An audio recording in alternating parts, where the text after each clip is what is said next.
I am Marietu Sidibe, and this is QTV News coming to you live from our studios on Kairaba Avenue. Thanks for joining us. And now, here are the main local news headlines. Outgoing U.S. Ambassador to the Gambia, Richard Pascal, has met President Barrow at State House to say farewell. Cabinet ministers on Wednesday appeared before the National Assembly to answer questions on key national issues, including the hike in prices of essential commodities. As part of events marking the opening of the 2022 legal year, the judiciary of the Gambia on Tuesday began a two-day refresher training on sentencing guidelines for magistrates. In international news, U.S. prosecutors have charged 3 policemen with 8-year-old Fanta Bility's death, dropping a murder case against 2 teenagers who were initially held. In sports news, Gambia international Pamodu Jane has announced his retirement from international football after guiding his country to their debut AFCON, where they reached the quarterfinals. Those were our main headlines. Now the news in detail.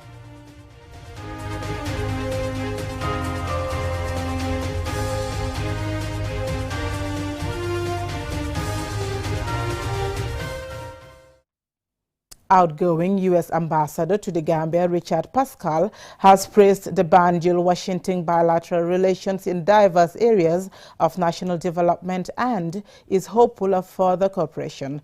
Alusisa reports. As he prepares to depart the Gambia after nearly 3 years diplomatic assignment, the outgoing U.S. Ambassador to the Gambia, Richard Pascal, on Tuesday met President Barrow to bid farewell. Pascal describes the Gambia and U.S. as partners, friends and allies who can speak openly and candidly on issues of mutual benefit. I'm fortunate to have a tremendously capable and committed team of Gambians and Americans at the U.S. Embassy seeking to advance to our mutual benefit and the benefit of our people, the Gambian American people, constitution-based, accountable democratic governance that provides government services in the interest of the people. And I think we share that desire and that vision, and we'll continue to work together to that end. Ambassador Pascal said he is leaving the country with a high sense of optimism, inspired by the passion of Gambian people who press for the completion of promised democratic and economic reform, including justice and accountability. Ambassador Pascal's successor will arrive in the Gambia in a couple of weeks. In a similar engagement, the outgoing ambassador on Wednesday met Vice President Dr. Essa Touré to bid farewell. Reporting for QTV News, I am Alusisa. Cabinet ministers on Wednesday appeared before the National Assembly to answer to questions on key national issues, one of which is about the hike in prices of essential commodities and the efforts to address the problem. Momodu Lamin Choi reports. Cabinet ministers are in attendance at this session of the National Assembly to answer questions from members of the legislature on matters under their official responsibilities. First to appear is the Minister of Finance and Economic Affairs, Mamburi Njai, who answers to a question from the NAM for Combo East, Lamin NF Konta, about hiking prices of essential commodities. Can the Honorable Minister of Finance and Economic Affairs explain to this August Assembly the reason or reasons for the price hike of essential commodities is always blamed on the Trade Ministry, and what is the MPC doing to address this situation? The price hike is not only a national issue, but a global phenomenon. The increase in the price of essential commodities over the last 2 years reflects the global trend we have seen across all countries due to COVID-19 pandemic, which causes supply chain challenges and increase in freight charges, which are inflationary. Domestic structural challenges such as congestion at the seaport, shortage during the peak of the pandemic, all further fuel inflation. On its part, the government is working on addressing some of the issues which have caused the price hike, which includes port expansion to reduce port congestion and charges. The government and the MPC, that's the Monetary Policy Committee, are monitoring national and global developments and their possible impact on domestic inflation. Finding a sustainable solution to the skyrocketing prices of essential commodities like food, can be part of the solution given the challenges expressed by the Finance Minister. I have said here that the transportation costs, freight charges, all of these things, including the port congestions. But we are not just watching. We're doing whatever it takes and necessary to make sure we have the price stability and the availability of goods. From subsistence to commercial agriculture, and with the right investment and resources, increase in local production can translate into lower prices of food commodities. Yes, you can say it can be costly, but the intention of government is to make sure that the main essential goods we are self-sufficient. The Ministry of Agriculture is working very hard to make sure rice production, we will be able to meet our demand in the near future, including potatoes, onions, all of these essential goods. It's unfortunate that we are price takers, we don't produce it, so we cannot determine the price. The United States Department of Agriculture reports that the Gambia imports 50% of its food requirements. The country's annual import of rice amounts to 175,000 tons, approximately 70% of our need. However, amidst an increasing demand, the price for rice continues to shoot up, even though government had lifted duty on the commodity. Mahmoud Lamin Choi, QTV News. As part of events marking the opening of the 2022 legal year, the judiciary of the Gambia on Tuesday began a 2-day refresher training on sentencing guidelines for magistrates. Babukar Si has the rest of that story. The training for the magistrates is in partnership with the Judicial College of England and Wales Commonwealth Magistrates and Judges Association, facilitated by the British High Commission in the Gambia. David Belgrove, the British High Commissioner to the Gambia, said supporting the Gambia's judiciary system is a key part of the Commission's agenda. Supporting the judiciary is a key part of our country plan in the Gambia, a key part of our work. And we regard that as the judiciary as being incredibly important to consolidating the democratic gains that the Gambia has made in recent years, and we heard more about that on Sunday morning. Because a free, fair, functioning judiciary is a cornerstone to any democracy, and that's why we regard it as being so important. And we saw just in recent elections just how important the judiciary were, and the fact that all participants to the elections had faith in the judiciary, and I think that's testament to the work that you all do. Dr. Karen Browy, the Secretary General of the Commonwealth Magistrates and Judges Association, expressed delight in helping to equip the country's judicial system. We are delighted to be working with the Judicial Office and the Judicial College of England and Wales, as well as the Judicial Education and Research Institute of the Gambia and the Judiciary of the Gambia and the Magistracy of the Gambia. It is a delight to be back in Banjul and to be again in the Gambia, and we wish everybody here a very successful training, and as we say, we are learning ourselves about what is going on, and we appreciate the exchanges that we have.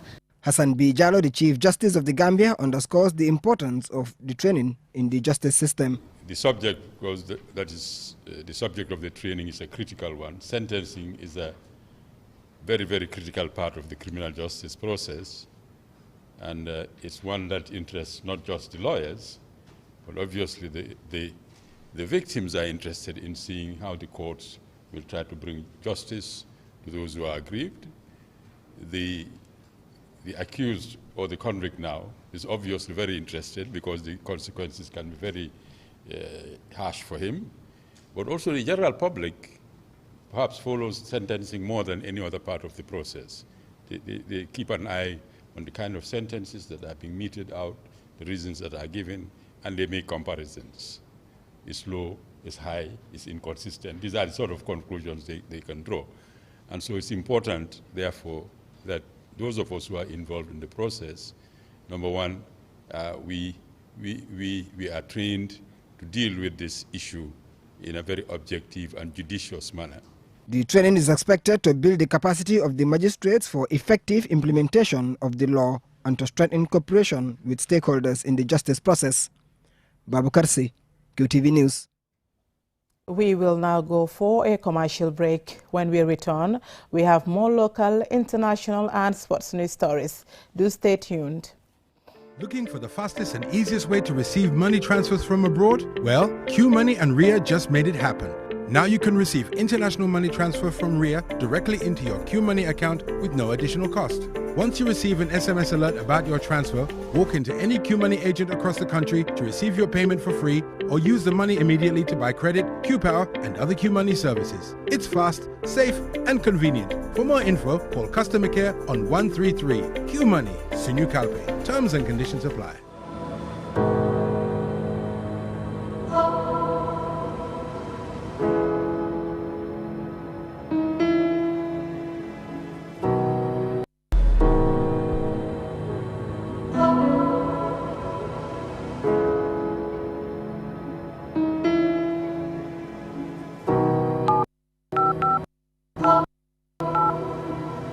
I am the light goddess.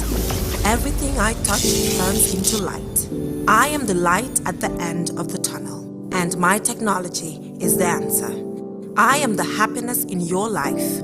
I keep you connected, and I am QPower. I am QCell. I am Sunibus. We innovate, others follow. Call 111 for more information.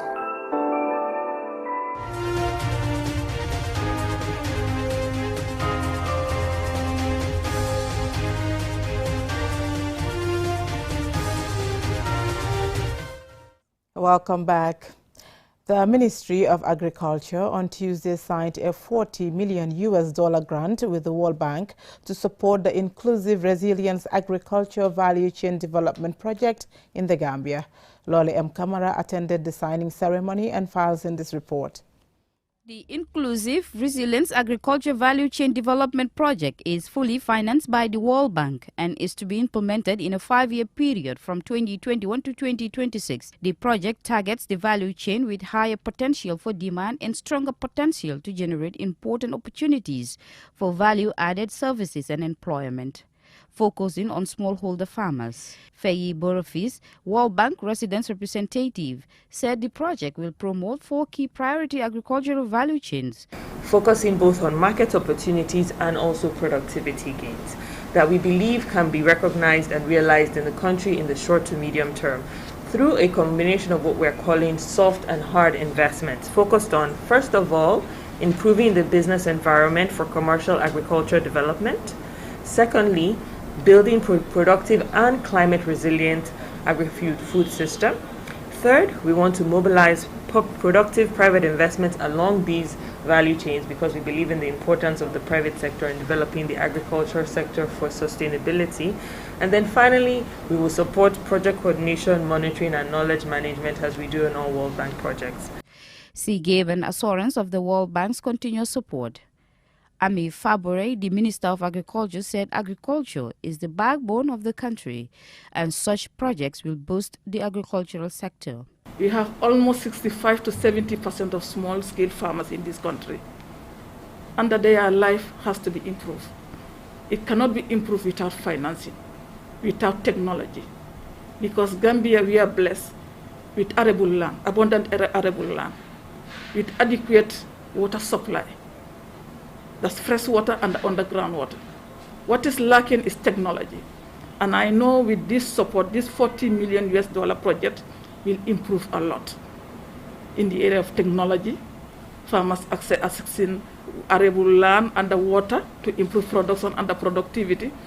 Mamburenjai, the Minister of Finance representing the President, underscored the importance of agriculture while highlighting the targeted beneficiaries. You will also be pleased to know that the targeted geographic for this project will include 5 administrative regions as follows: West Coast as Birkama, North Bank Kerawan, Lower River Mantakonko, Central River Janjambure and Upper River Basse, and the 2 municipalities Banjul and Kanifing municipality, which together comprises 35 of the 43 national districts.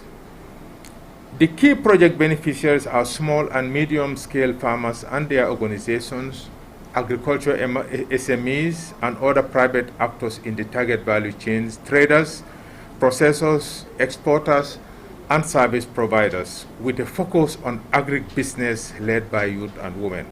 It is hoped that the implementation of this project will improve connectivity and market access, lead to increased sales and competition, productivity, resilience, and private sector investment in commercial agriculture. For QTV News, Lolly M. Camara.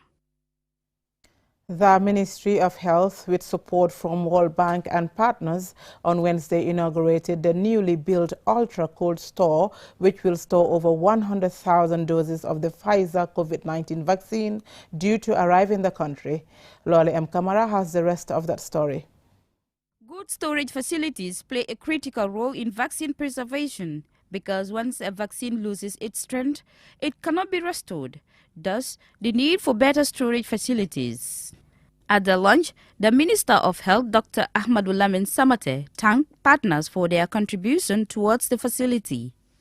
This ultra-cold refrigeration system, we all know, is going to enable us bring in vaccines that we were not able to bring in initially, and probably losing the benefits or not benefiting from the benefits of those vaccines. But now it increases our scope, and the Gambians will potentially, inshallah, in reality, benefit from the vaccines like Pfizer, Moderna, and so on. Faye Borofis, the World Bank country rep, says having the ultra-cold storage facility shows the positive aspect of COVID-19, even though there are negative aspects of the virus. So far, the World Bank has supported the Gambia's health sector with more than $90 million in construction, renovation, and equipment, amongst others. Gordon Jonathan Lewis, the UNICEF country representative, underscores the importance of the ultra-cold storage, adding that with the availability of the vaccines, more are expected in the country soon. We will be in a position to receive the country's first ever consignment of Pfizer COVID-19 vaccines, which have been donated by the United States government to the COVAX mechanism.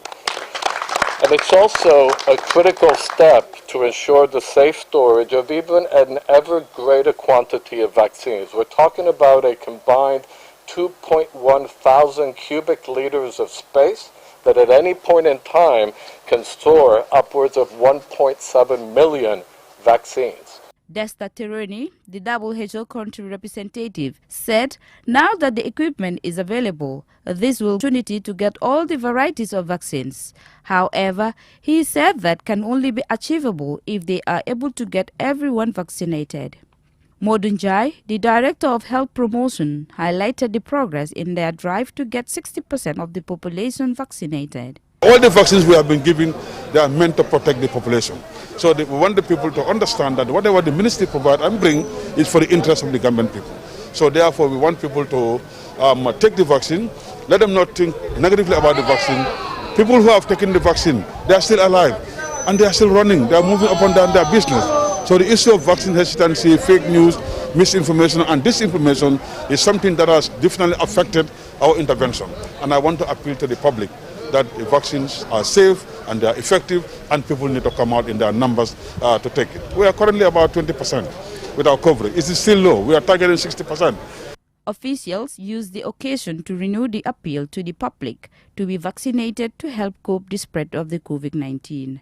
For QTV News, Lolly M. Camara. On to international news.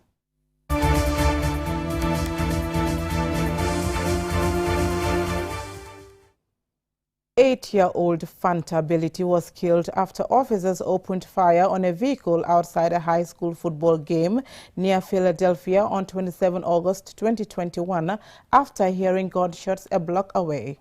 The police thought armed suspects were in the car, but it was Fanta Ability, whose parents moved from Liberia to settle in the USA. Our U.S. correspondent, Howard Cisse, spoke to one of Fanta's relatives and the district attorney. Here's her report. Following a football game in Pennsylvania, police gunfire left an 8-year-old dead. According to the district attorney, on August 27, just one block from the Academic Park High School football field, 2 teenagers were involved in a verbal altercation that escalated into gunfire.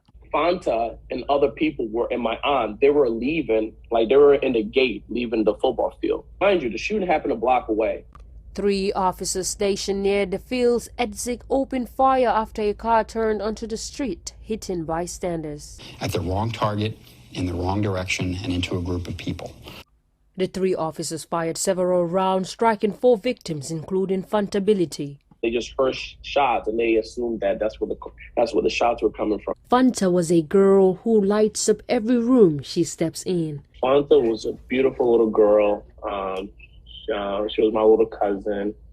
She just bright the room with her beautiful smile and just full of energy. She wanted to be a lot of things. And she had so much dreams and goals, and she and her moms were so close. She was in the 2nd grade. She just loved to play outside and just wanted to be a kid. Her life cut short far too soon, yet her grieving family managed to find comfort in her TikTok videos. She's the queen of TikTok. We still have TikTok videos of her and everything. Fanta's big sister was one of the victims that was injured. Injuring her big sister, because she also got shot. Alhamdulillah, she's getting better and everything, yeah. Teenagers who started the initial gunshots were charged with murder. Crowds took it to the streets in Delaware County to demand release of the teenagers. According to the DA's office, both teenagers' murder charges were later dropped since Sharon Hill officers fired the deadly rounds. Like, our focus wasn't on the teenager. Our focus was on who killed Fanta. According to the DA's office, the 3 officers were charged with 12 counts of manslaughter and reckless endangerment. Like, this shows that there's still hope in the justice system. I don't wish this on anybody, bro. Definitely. I really don't. Thanks to the public for their efforts in the fight for justice. My family's doing well, and thank you guys for all your prayers and making sure my family get justice. Reporting for QTV News, I am Hawa Sise. Now on to sports news.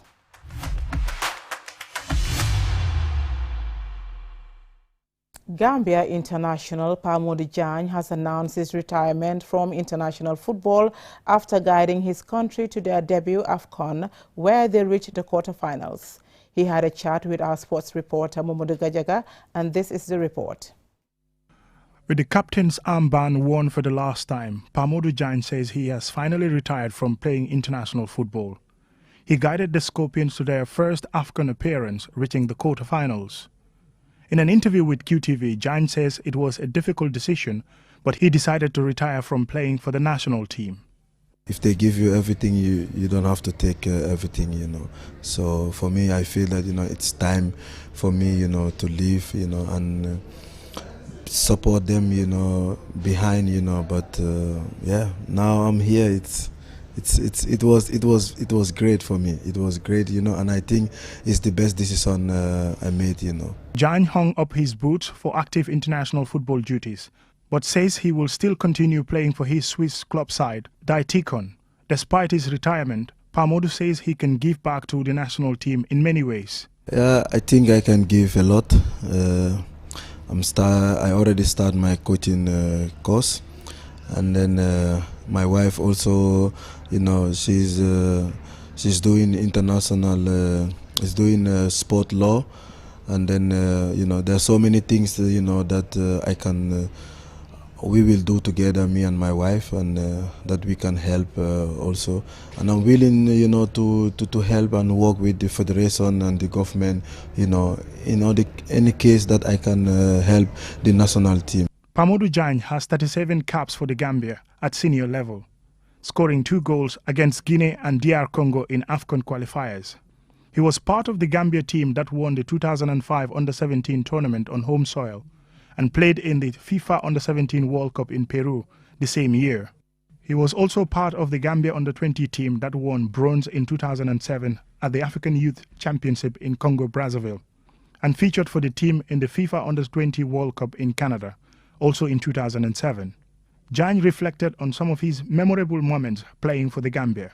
first time, you know, playing for the senior national team. I will never forget this day playing against Algeria, you know, my first game, and then I was named man of the match after the game, playing against Ziani, you know, this time he was in Marseille, you know, so these are memories that I will never forget, you know, qualifying, you know, for the African under-20, you know, going to Peru, you know, World Cup, Canada. These are things that you will never forget, but the most memorable one is the recent one, you know, taking the Gambia, you know, for the first time, you know, in AFCON.